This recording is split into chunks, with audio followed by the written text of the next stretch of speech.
എങ്ങോട്ടാണോ കിടത്തിലെടുത്ത പശുക്കളി പോലെ ഓടുന്നത്? ഒന്നും പറയണ്ട, വീട്ടിലൊരു സാധനം അതിന് അതിന്റെ ശല്യം സഹിക്കാൻ വയ്യാന്നിട്ടാണ്. നീ പറഞ്ഞ പോലെ ഞാനും ഓർക്കുന്നത്. എന്റെ വീട്ടിലുണ്ട് ഇതുപോലത്തെ ഒരു സാധനം. ഞാൻ പോവുകയാ, അല്ലെങ്കിൽ വീട്ടിലുള്ള ശല്യത്തിന്റെ വിളി വരും. അസ്സലാമലൈക്കും. വലൈക്കും അസ്സലാം. നിങ്ങൾ വീട്ടിലുള്ള എന്ത് ശല്യത്തിനെ കുറിച്ചാണ് ഇത്ര ഗൗരവമായി പറയുന്നത്? അതോ എന്റെ ഉപ്പ കെട്ടിക്കൊണ്ടുവന്ന സാധനമില്ലേ, അത് തന്നെ. അവരെ കുറിച്ചാൽ തന്നെ ഞാനും പറയുന്നത്. സുബ്ഹാനല്ലാഹ്, നിങ്ങൾ ഉമ്മയെ പറ്റിയാണ് പറയുന്നത്. അതെ, അത് തന്നെ. എന്ത് ശല്യമാണ് നിങ്ങളുടെ ഉമ്മ നിങ്ങൾക്ക് ചെയ്യുന്നത്? നേരം പുലരുമ്പോൾ തന്നെ നേരം പോലെ ഉറങ്ങാൻ പോലും സമ്മതിക്കില്ല. 5 മണിക്ക് തുടങ്ങും, എന്നിട്ട് ഒരു കമന്റ്, എന്നിട്ട് നിസ്കരിക്കടാ. അതെ, ഉസ്താദ് പള്ളിയിൽ വാങ്ങുവലും കൊടുത്തിട്ടുണ്ടാവില്ല, അതിനു മുമ്പേ എണീപ്പിക്കും നിസ്കരിക്കാൻ വേണ്ടി.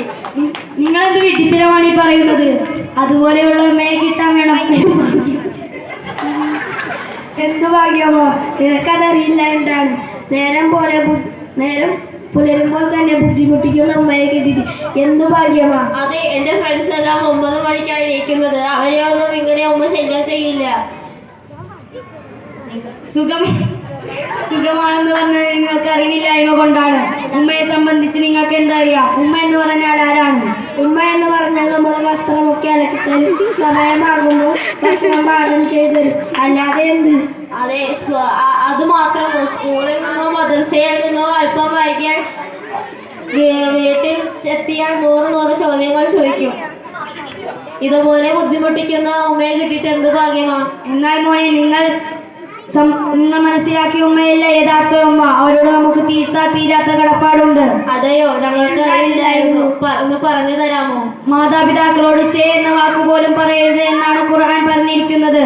തീർന്നില്ല, മുത്തുനബി സല്ലല്ലാഹു അലൈഹി വസല്ലം തങ്ങൾ എന്താ പറഞ്ഞത് നിങ്ങൾക്കറിയാമോ? ഇല്ല, ഒന്ന് പറഞ്ഞു തരാമോ? മാതാവിന്റെ കാൽ കീഴിലാണ് സ്വർഗം എന്ന് മുത്തുനബി നമ്മളെ പഠിപ്പിച്ചിട്ടുണ്ട്. അതുകൊണ്ട് അവരെ ബുദ്ധിമുട്ടുകയോ വിഷമിപ്പിക്കുകയോ ചെയ്യരുത്.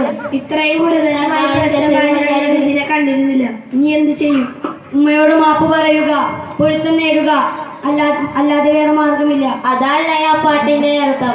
ഉമ്മാന്റെ കാലടി പാതിലാണ് സുവർഗം ഓർത്തോളി, കൊതിമതിയാ മൊത്ത മുഹമ്മദിൽ തൂമയുള്ളിലറച്ചോളി. അത് ഉമ്മയുടെ മഹത്വത്തെ കുറിക്കുന്ന പാട്ടാണത്. ഇനി ഇത്ര ഗൗരവമായി ഞാൻ ഇതിനെ കണ്ടില്ല. ഇനി ഞാൻ എന്താ ചെയ്യുക? ഉമ്മയോട് മാപ്പ് പറയുക, പൊരുത്തം നേടുക, അല്ലാതെ വേറെ മാർഗമില്ല. ഇനി മുതൽ ഞാൻ എൻ്റെ ഉമ്മയെ ഒന്നും പറയില്ല. ഇതുവരെ പറഞ്ഞതിനെല്ലാം കാൽ പിടിച്ച് മാപ്പ് പറയും.